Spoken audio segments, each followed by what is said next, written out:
This is the Blaze Radio on demand. In the next 19 seconds, you could sell your home. Okay, it's not going to sell your home. But you're going to take a big step toward getting it sold. Go to realestateagentsitrust.com and find an agent selected by my team, a professional who shares your values and speaks the truth. Sell your home fast and for the most money. Get moving at realestateagentsitrust.com. The Buck Sexton Show. We're joined now by our friend Charles Cooke. He is editor of National Review Online. Charles, hope you had a great Labor Day. Thanks for calling us. I did. Thank you for having me. So let's start, Charles, with you got a couple of pieces here I wanted to talk about. One is your point. I think it's it's one that people need to hear, especially this audience, that the GOP doesn't seem to have been Trumpified. What are you seeing that makes you draw that conclusion? Well, I think if you look at the other elections that we've seen, leaving aside that this is a year in which 435 House seats are up, the majority of them Republican, in which a good number of Senate seats are up, you would expect to see more Trump-style figures prevailing generally in the primaries, and they haven't.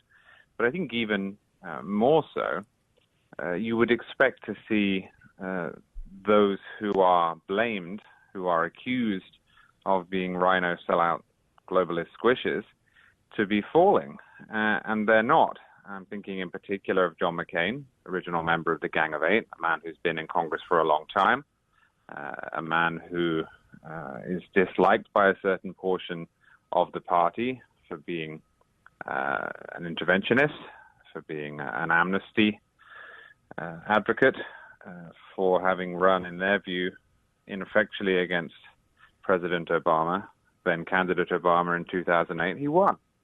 Marco Rubio, who we're told lost in the primaries because of his role within the Gang of Eight, who is also a hawk. He won. He didn't just win. He won by 70 points, 75 points. Paul Ryan, who's the Speaker of the House, who I like a great deal, but again, to a certain portion of the party, is blamed for everything, is supposed to be a sellout who gave Obama everything he wants. He's softer on immigration. He's more of a Wall Street Journal-style conservative. He beat his challenger by 70, 75 points. Whatever virtues Trump has, they clearly are not translating to others. Now, that's partly perhaps because political talent does not always transfer. We saw that certainly with President Obama. The mini Obamas simply have not materialized. But I think it's also because Trump is sui generis. The conditions that brought him to the nomination were unique. There were 17 candidates. The media clearly liked covering Trump. They gave him $2 billion in free media.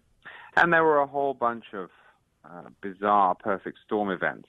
The exact moment Rubio faltered, the involvement of Jeb Bush and all of that money, the unwillingness of John Kasich to get out of the race, and so on and so forth. I think one could make a case that the GOP not only has not been Trumpified, but will not be. And what about the idea that this would, I think right now, and I don't really know what consensus is in this, but the vibe that I pick up, right, I'll make this sort of personal and anecdotal, is that there's a fear of a great schism that will come if Trump loses within the GOP. Let's just assume he loses for a second, and we can talk about what do you think happens if he wins. There'll be this shattering of the party, and then there'll have to be this new party. And isn't there a possibility, based on what we're seeing with some of these other elections, and there is, of course, that old idea, which has been around for a long time, that people hate D.C. politicians except for their D.C. politician. That's been the case with lots of elections stretching back for who knows how long. But what about the party just saying, okay, well, that was kind of weird, guys. Let's kind of get back to business. Can you see that happening?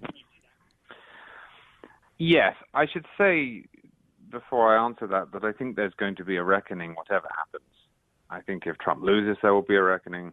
I think if Trump wins, there will be a reckoning. Because those who dissent from either the so-called establishment or from the Trump position are not going to be quiet just because Trump has won.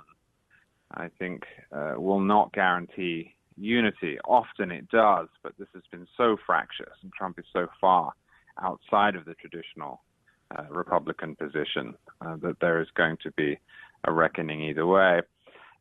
Certainly if Trump loses, and if he loses badly, the instinct within Republican circles will be to say, well, that was a huge mistake. Let's go back to normal. The party may even do that. In many ways, I would welcome that. I don't think that the way in which Trump has run for president thus far has been something to emulate. I don't like his tone. I don't like the way he talks about minorities. I don't like his seeming laziness. They don't seem to have much campaign infrastructure in place. I don't like his impetuousness and his thin skin. I don't think Republican candidates, or any candidates for that matter, should spend their mornings fighting with second-rate news channels or with the New York Times. On policy as well, I'm more of a libertarian conservative, and although I am something of an immigration hawk, I think there is a way to talk about that that Trump hasn't mastered. I'm a free trader, so I don't like that instinct either. That said, if the Republican Party completely repudiated everything that Trump has brought to the fore, because Trump is as much a messenger as an advocate, if they were to say none of the tensions that Trump has illuminated are worth pondering, I think that would be a mistake. And clearly there is a portion of the Republican Party, and probably has been for a long time, if you look back to Buchanan, even in 92, that is out of step with the Paul Ryans of the world. And their concerns will have to be addressed. That doesn't mean necessarily the party would be taken over by that view, but certainly it's going to have to accommodate it. So there are lessons to be learned. So the answer is yes and no. I think the party has to recognize that this Trump experiment, even if he wins, has not been entirely profitable, but not to the extent that it ignores everything he has raised. You know, Charles, I think that this is just something that I've thought of as you were talking about where Trump, sort of where Trumpism is going. The notion that there's this sweeping movement of the alt-right that is this sort of national level, populist movement that's going to, I don't see it. I know they're sort of noisy and loud on social media, but that doesn't mean very much. I don't see them catching on with the GOP base in any meaningful way. I feel like the whole alt-right thing is overstated. And I haven't had when I say overstated, I mean its influence, and really more than that, its popularity. And I don't think it has any staying power. But I wanted to get your take on all that. No, I think that's exactly right. But politics being as important as it is, especially when the government is this big, one always has to be careful as to who one encourages. Now, I don't think that there are too many people in America who think like the alt-right. But there weren't too many Americans who thought like the John Birch Society either. It was nevertheless important that the Republican Party and the right in general made it clear what its candidates and its mainstream advocates believed in. And I have not seen enough repudiation of the alt-right position from Trump or those who support him. As a rule, I don't like this game. People have said to me in the past, well, you support a party that was endorsed by, and then insert some insalubrious fellow here. Okay, but Barack Obama was endorsed by the Communist Party of the United States. That doesn't make him a communist. This happens in politics. The difference is that if you said to Barack Obama on television, do you renounce the Communist Party of the United States? He would say yes, or at least he would make noises in that direction. Donald Trump has not been loud enough in asserting himself as part of the party of Lincoln. So no, I don't think the alt-right is a force.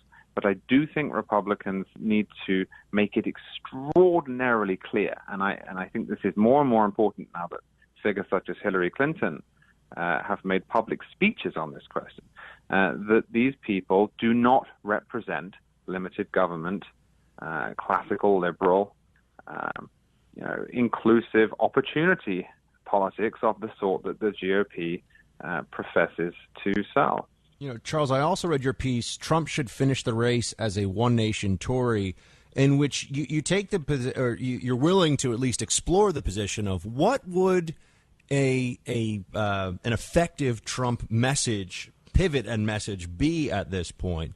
Tell everybody listening. I mean, let's pretend we're living in a parallel universe where Trump is going to do whatever Charles Cooke tells him to do to win the election between now and election day. But I mean, let's just let's assume for a second that that's the case, because I think it illuminates some of what the Never Trump movement and people who are Never Trump. I think there would have been more willingness to support Trump, even with his policy flip-flops and such, if tone and sort of respectability had been a little bit different. But what do you think Trump could do between now and the election to actually win? And this is coming from somebody who's been very clear about how he feels about Trump. Yes. Now, the platform I'm about to describe is not one that I would like. As I say, I'm more of a libertarian, or at least I'm a conservative libertarian. Nevertheless, most people do not have solid ideologies. Most people's political philosophies are inchoate. They're a mishmash. They don't think of consistency as a virtue. That being so, I would, if I were Donald Trump, attempt to sell my more nationalistic, and that's not an inherently negative word, my more nationalistic approach on immigration, on trade, on American values, in the language of inclusivity. There's been a tendency, unfortunately, with Trump to pander to a particular subsection of the electorate, to make it seem as if those who were not of that group were not welcome. I'm thinking in particular of how he rolled out his campaign in the very first 10-minute moment he had in the spotlight. He suggested Mexicans were rapists. Now, if you combine that sort of language with talk of tariffs, talk of building a wall, talk of deporting immigrants, and he doesn't always append the word illegal to that other word, you will turn people off. You will put people's backs up. On the other hand, if he had, from the beginning, said, I like trade, I'm a businessman, I need trade, America needs trade, but our trade deals are killing working-class whites in Appalachia and African Americans in Detroit and poor Hispanics in the Central Valley of California, and they're Americans and they're people I care about, and I'm going to fix it. If he had said, I married an immigrant, I married two immigrants, I am a businessman, I need immigrants, we need immigrants, but illegal immigration is hurting our people and they're not recovering. It's hurting people in California, it's hurting Hispanics, it's hurting African Americans in the inner cities who need manufacturing jobs. It's hurting white union members in Pennsylvania and Ohio. This would have been a very different message. It would have been more in line with the sort of one nation Tory message that you hear in England. Again, it's not quite my politics. I'm for inclusivity, but I'm more of a free marketeer. I'm a limited government guy. I square my circles differently. But Trump could have presented a platform that I think would have been popular. I think would have been a winning one. It's going to be difficult for him to pivot now, but if he's going to try and square his existing platform, which he can't run away from now, with a coalition that can win him the White House, that's probably his best way forward. He hasn't necessarily. I mean, I tried to follow this, and it's one of those things where no matter how closely you follow Trump policy positions, you can be wrong within 24 hours because they can change.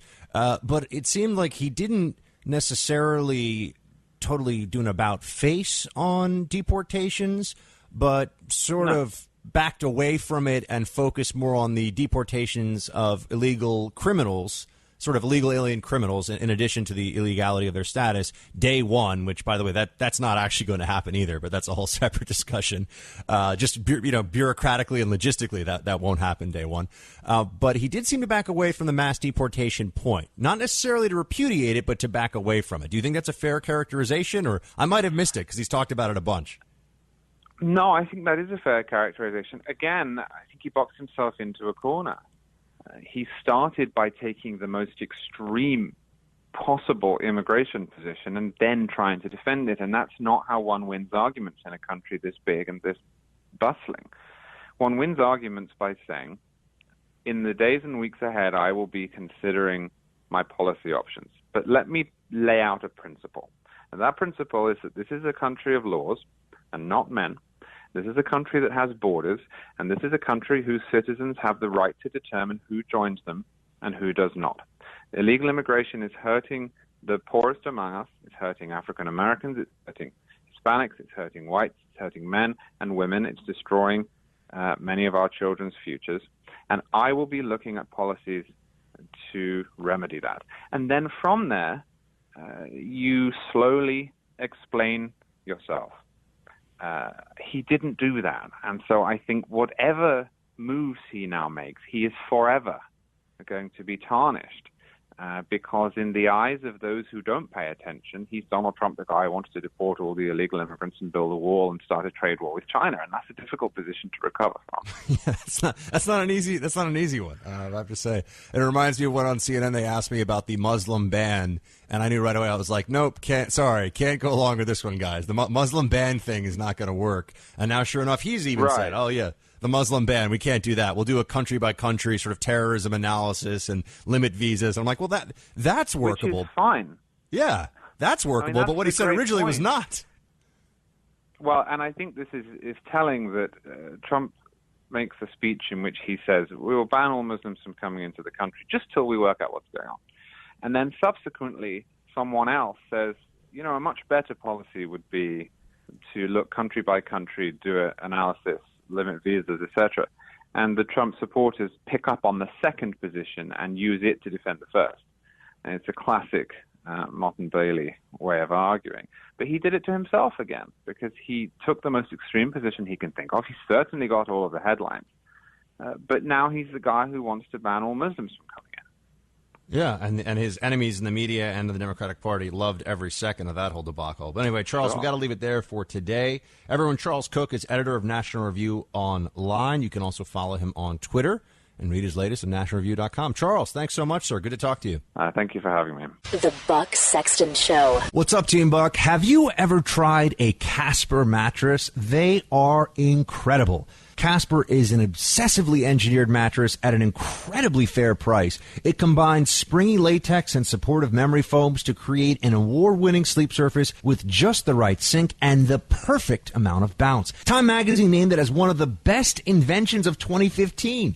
You get free shipping and returns to the U.S. and Canada, and you can try it free for 100 nights, risk-free, in your own home. And if you don't love it, they'll pick it up and refund you everything. It's made right here in America. All you have to do is go to Casper.com/buck. That's www.casper.com/buck. You can get $50 towards any mattress purchase by visiting Casper.com/buck. Terms and conditions apply. This is an incredible mattress.